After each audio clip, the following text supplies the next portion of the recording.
주님과 동행하시면서 이전에 느끼지 못하고 경험하지 못했던 주님의 그 다스림과 통치와 이끄심을 경험할 수 있는 복된 한 날이 되시기를 예수님의 이름으로 축복합니다. 서원한 것은 해로울지라도 속히 행하라. 네가 말로 하나님께 고백했다면 하나님 다 들으셨단다. 너는 그것을 반드시 지켜 행해야 된다. 급하기 때문에, 중요하기 때문에 서원을 합니다. 서원을 함부로 하는 사람은 아마 없을 것입니다.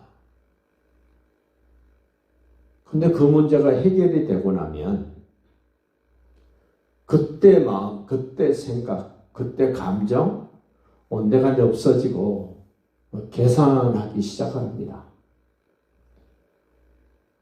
너무 많은 거, 큰 거, 부담되는 것을 말해서 해결되고 나니까 그거 좀 줄이고 싶고 적게 하고 싶고 안 하고 싶은 마음이 자기도 모르게 발동이 됩니다.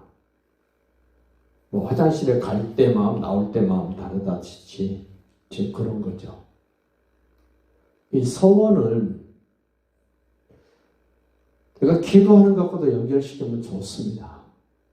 내가 말을 하면 하나님이 들으시는구나. 내가 기도하면 내 기도에 응답하시는구나 라고도 연결이 되는 대목입니다. 하나님이 응답 주실 때는 좋은데 내가 해야 될 것들에 대해서 부담이 되는 일, 다음에 또 그런 상황이 또 발생될 것입니다. 그 21절 보십시오. 내 하나님 여호와께 소원하거든 갚기를 더디하지 말라. 내 하나님 여호와께서 반드시 그것을 내게 요구하시니 더디면 그것이 내게 죄가 될 것이라. 왜 죄가 되겠습니까? 좋은 일로 했는데 하나님의 약속 지키고 싶지 않기 때문에 그렇습니다. 그 마태복음 12장의 끝에 이렇게 성경 기록을 합니다. 네가 무슨 말을 하든지 마지막 때 그것이 너를 정죄하게 되고 그것이 심판의 근거가 될 것이다. 말 함부로 하지 마라. 성경은 여러 곳에서 이 말에 대한 이야기를 합니다.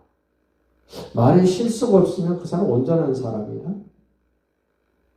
혀는 작은 것이지만 온몸을 불사르게 만드는 그런 도구이기도 하다.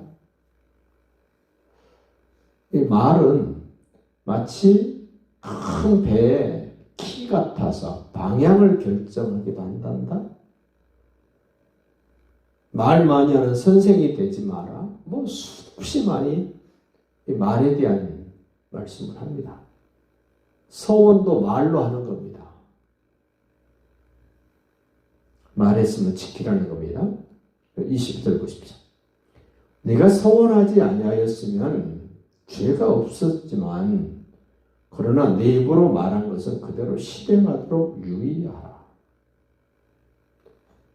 좀 생각해서 말하고 좀 따져보고 좀 더 진중하게 말하라는 그런 부분이 더 크게 지금 우리에게 메시지가 되는 것입니다. 모두 자원한 예물은 내 하나님 여호와께 내가 서원하여 입으로 언약한 대로 행할지니라. 서원할 때 자기 원해서 한 거지 억지로 한 거 아니지 않습니까? 이런 경우가 있습니다. 부모님이 서원했는데 나는 안 하고 싶습니다. 그런 경우도 저는 해야 된다고 봅니다.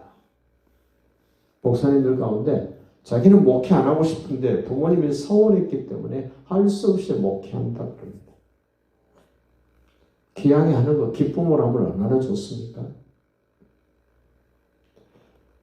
그러면서 바로 이어서 24절, 25절은 이웃과의 관계, 이제 서원은 하나님과 나와의 관계라면 24절, 25절은 이웃과 나와의 관계입니다. 보이지 않지만 분명히 내 포도원이 아닙니다. 이웃 사람의 포도원에 들어갔습니다. 이웃 사람의 논밭에 들어갔습니다. 하나님이 정해놓습니다. 내 이웃의 포도원에 들어갈 때는 마음대로 그 포도를 배불리 먹어도 된다. 먹으라는 겁니다. 내 포도 아닌데 포도원에 들어갔다면 그 포도 따먹어도 돼. 배불리 먹어도 돼. 그러나 그릇에 담아가지고 오는 건 안 돼. 무슨 말씀입니까? 좀 짐작이 됩니까?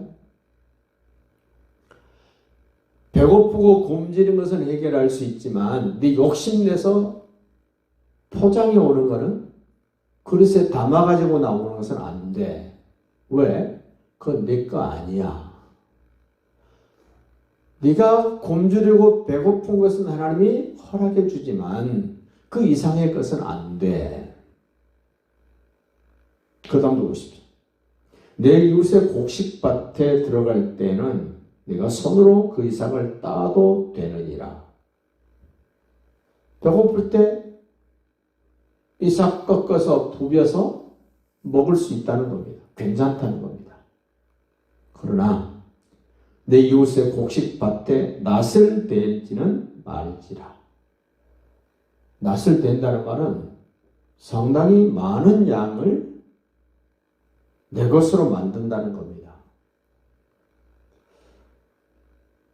수고하지 않고 남의 것을 거저 취하는 것 안 된다는 겁니다. 농사 지을 때 얼마나 힘듭니까? 근데 남의 논밭에 가서 낫을 가지고 가서 추수해 가지고 온다? 그거는 도둑질입니다. 예수님의 제자들이 밀밭 사이를 지날 때 밀 꺾어서 비벼서 먹었지 않습니까? 즉 이런 말씀을 근거로 하는 겁니다. 배고플 때 먹는 것은 괜찮아. 그러나 내가 욕심내서 이웃의 것을 취하는 것은 안 돼. 그건 도둑질이야. 물론 예수님의 제자들에게 시비 걸었던 그 종교 지도자들, 손 씻지 않고 왜 먹습니까? 라는 걸로 시비를 겁니다. 그래, 밀 꺾어서 비벼서 먹는 거는 이해를 해. 근데 그거 먹으려면 손 씻고 먹어야지. 하나님이 허락해 놓으신 것을 사람들이, 그 장로의 유전 그러잖아요. 사람들이 만들어 놓은 법칙 때문에 크신 하나님의 말씀이 오히려 의미가 없어져 버리는 그런 경우, 우리 좀 생각해 봐야 됩니다. 오늘날도 비슷합니다. 내가 저 사람과 감정이 안 좋아, 기분이 안 좋습니다. 마음이 편치 않습니다. 그럴 때 아무렇지도 않게 하나님의 말씀 안에서 그 사람이 하고 있는데도 불구하고 내가 불편하니까 그 시비거리가 되는 겁니다. 오늘 하루를 지내시면서 내 말이 어떤 결과를 만들어내는가, 나를 올가매는가, 나를 자유롭게 하는가, 이웃과 나와의 관계 속에서 나는 내 불편함 때문에 하나님의 말씀으로 허락된 부분을 내가 불편해하지는 않는가를 좀 돌아보시면서 오늘도 하나님의 사랑, 이웃 사랑을 실천하는 복된 날이 되시기를 예수님의 이름으로 축복합니다.